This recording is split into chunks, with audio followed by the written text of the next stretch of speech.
Hello, my name is Dr. Diwan S. Raja. Today I will discuss about the anatomy of the spinal cord. First of all, we must know where it is located and what is it.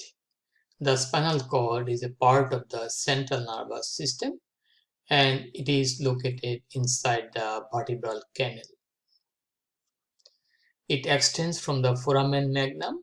Foramen magnum is the major opening on the basilar part of the occipital bone. From the foramen magnum to the lower border of the first lumbar vertebra in an adult, but it is at the level of the third lumbar vertebra in the newborn. The spinal cord is surrounded by the meninges like that of the dura mater, rector mater, and pia mater, and the spinal cord is located within the subarachnoid space, and subarachnoid space contains the cerebrospinal fluid. The spinal cord continues with the medulla oblongata at the spino-medullary junction. So this is the spino-medullary junction and it should be at the level of the lumbar vertebra 1 here. Okay. Then we'll get the Chordae Queen, get the Filum Terminalis in this part. And the level of the sacral 2, that is the lower level of the subarachnoid space, the level of sacral 2. The conical lower part of the spinal cord is called Conus Medullaris, okay, that is present at the level of the first lumbar vertebra. The subarachnoid space filled with cerebrospinal fluid and subarachnoid space is closed at the sacral vertebra 2.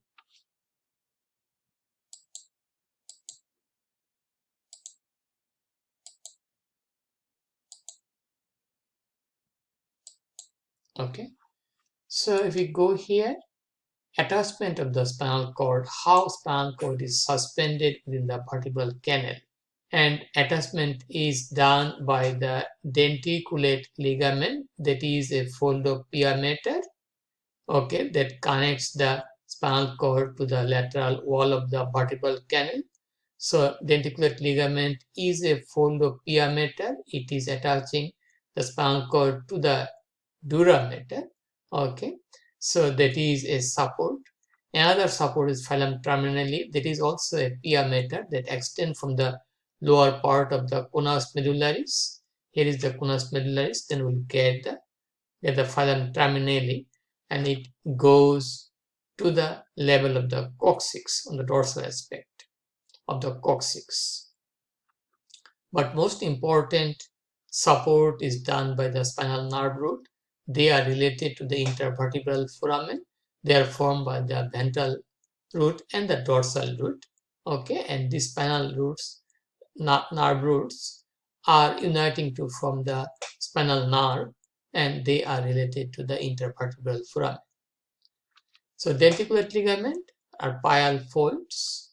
Okay, we have around 21 pial fold on each side. Another pial fold is the Filum Terminalis. Okay, the Filum Terminalis is the from the conical end of the Conus Medullaris. It will go up to the level of the coccyx. Okay, we got the attachment. Now we'll go to the Filum Terminalis. We just discussed that part. We have in the spinal cord, we have the cervical. Our spinal cord is not perfectly cylindrical. It is cylindrical, but not perfectly, because we have the cervical swelling, lumbosacral swelling. Cervical enlargement to provide innervation to the upper limb and to form the brachial plexus. So the cervical segment of spinal cord, it is dilated here. It is, we can say it is enlarged here from C3 to T2 level, that contribute in the formation of the brachial plexus. Like that, we have lumbosacral enlargement from lumbar 1 to sacral 2. Okay, we got that. This is a section of the spinal cord. Here we are saying, if we have a section of the spinal cord it will find out the centrally located gray matter surrounded by white matter. Gray matter contains the cell body and nucleus and blood vessel that is more vascular. The white matter does not contain the cell body but contains the axon that is myelinated. We have anterior median fissure, posterior median sulcus, anterior gray horn, and this is the posterior gray horn. Okay, we have the lateral white column, posterior white column. Okay, we got that.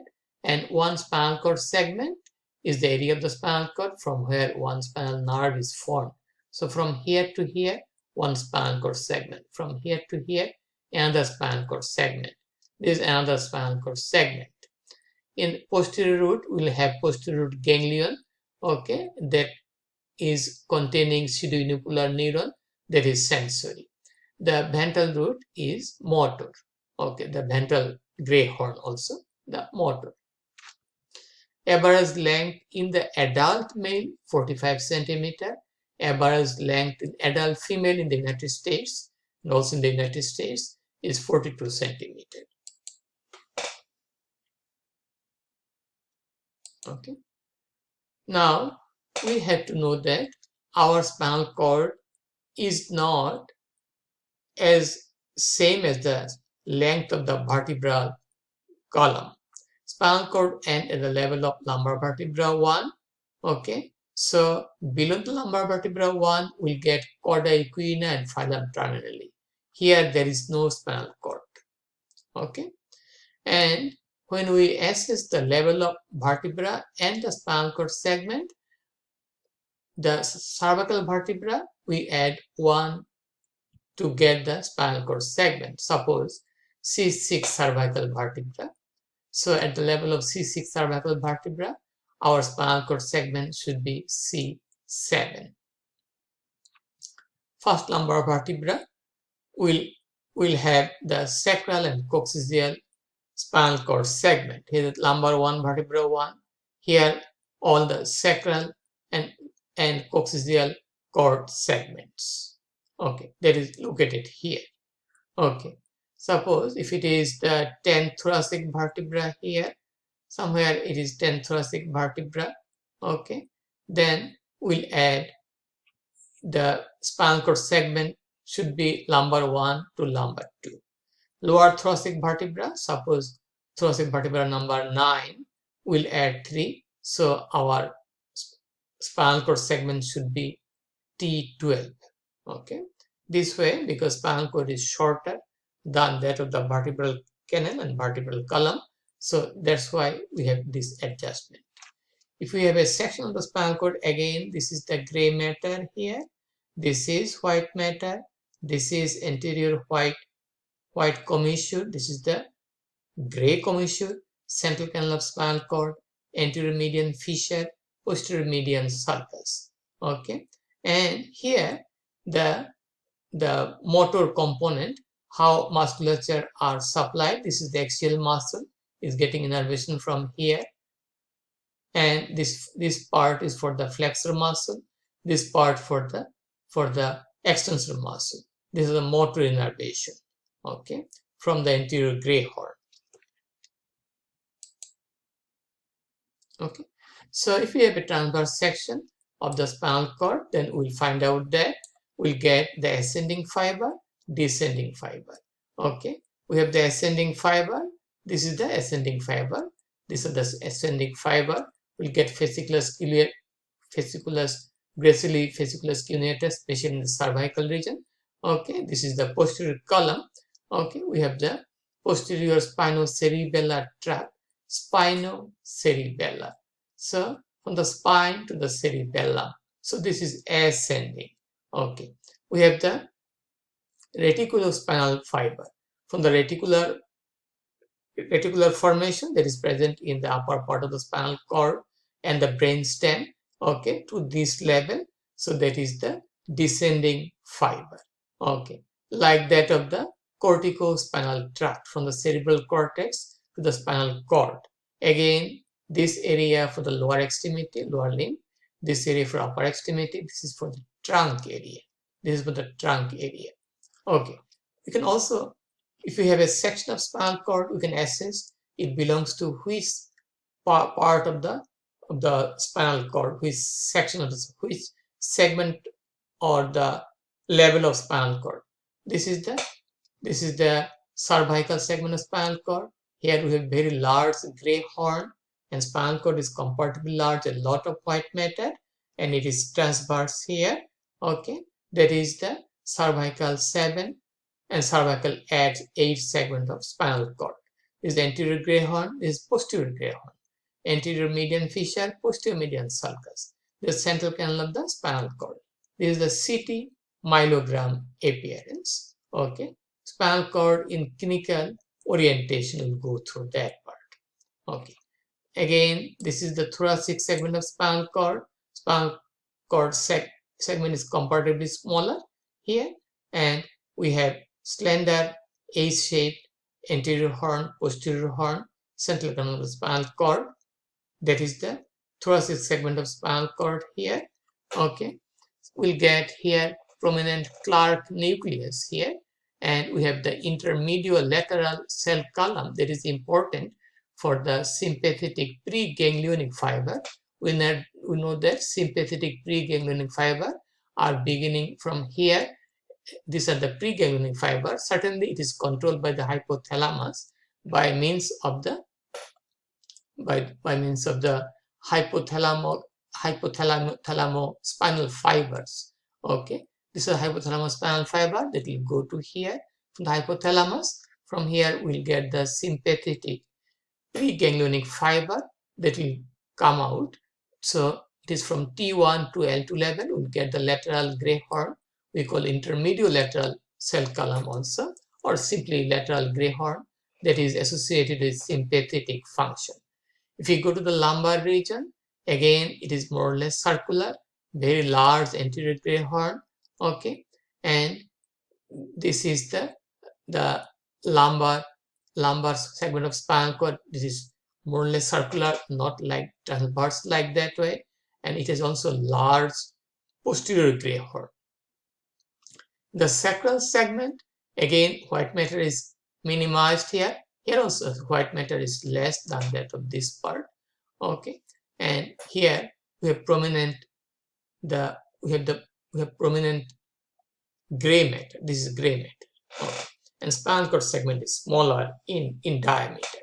Okay, we got the ascending fibers and we got the descending fiber. Descending fiber go down from the cerebral cortex or from the reticular formation or from cerebellum. Okay, ascending fiber, the spinal cord go to the cerebellum, go to the thalamus. Okay, this is ascending fiber.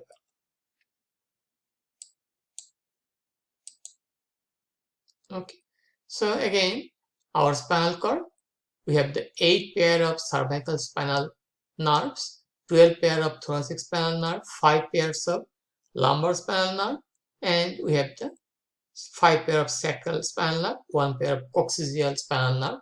We have 31 spinal nerves. Okay, so below the conus medullaris, this is Chordae Queen.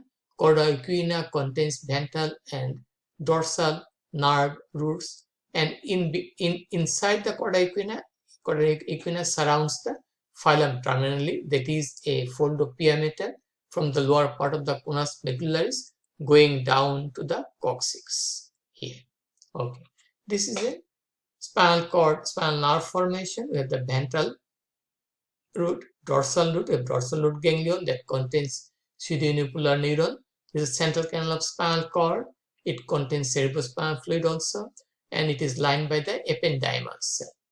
Okay, we have this is the gray commissure. This is the white commissure. Gray commissure is penetrated by the central canal of spinal cord. Okay, these are the rootlets. Okay, this is the posterior rootlet, this is the anterior rootlets.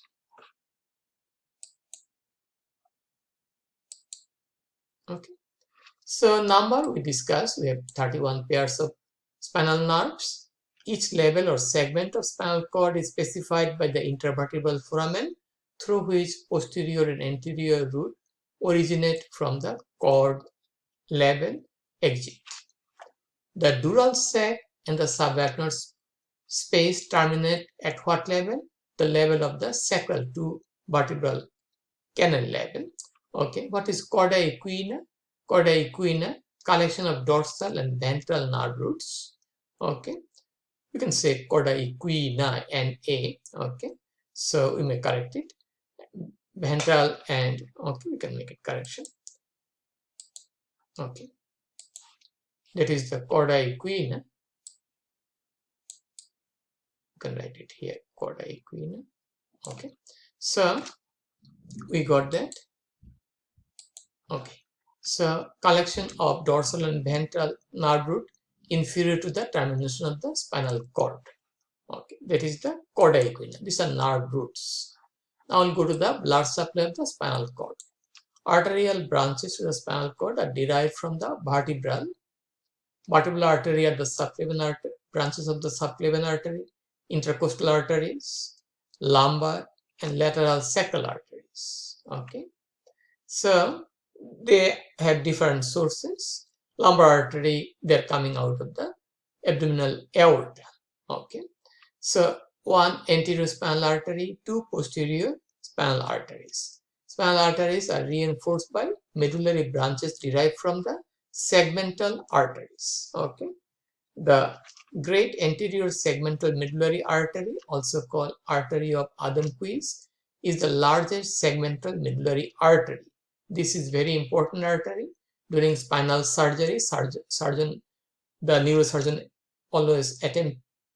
always try to protect this medullary artery. Otherwise, there may be ischemia to the spinal cord that may lead to muscular weakness, muscle paralysis. Okay, so this artery is very important to protect. Okay, artery of Adam-Quist. This is the great anterior segmental medullary artery. It is usually present at the level of the lumbar vertebra too. Okay, so we got here the artery, here artery supply to the spinal cord.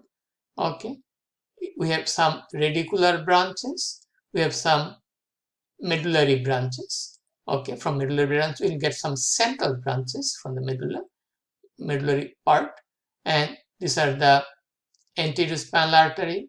These two are the posterior spinal arteries. This is the artery of Adam-Quist here, artery of Adam-Quist here, the segmental artery, very important. Venous drainage, yes, it will go to the posterior intercostal vein, ultimately may go to the azygos vein, okay, and may go to the lumbar vein depending on the segment. It is also connected to the vein inside the wall of the vertebral body. Okay, so this is a section of spinal cord. We just discussed that part. This is gray matter. This is white matter.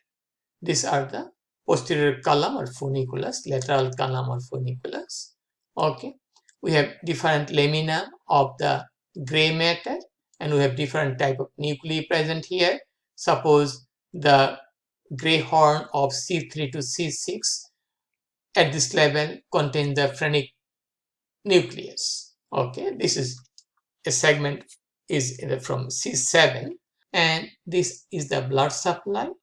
Anterior spinal artery, posterior spinal artery. We have the central branches. We have the medullary branches. Okay, we have the medullary branches. On also we have branch to the dorsal nerve root and ventral nerve root.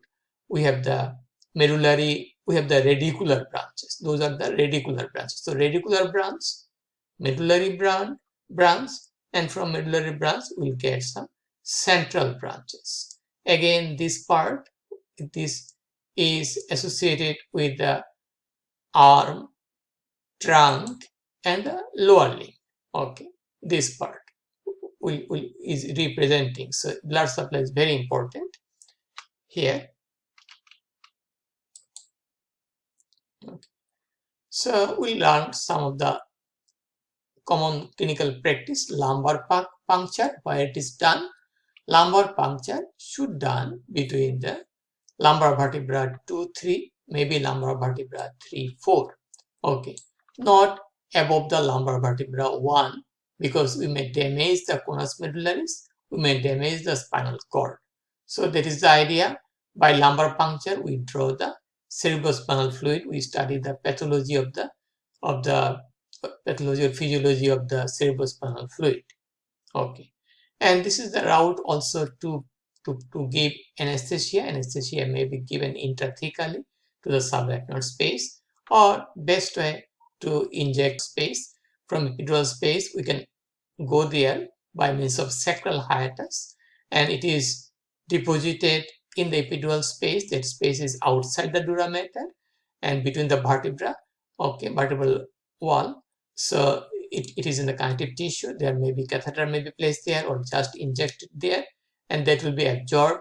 That will cause numbness or less of, and it will decrease the pain, and it will help in painless labor or delivery of the baby. Very popular, the epidural anesthesia. Intrathecal anesthesia may be also given in some other type of surgery. Okay, we got that. The dura mater is here. Inside that we get the arachnoid mater, then pia mater.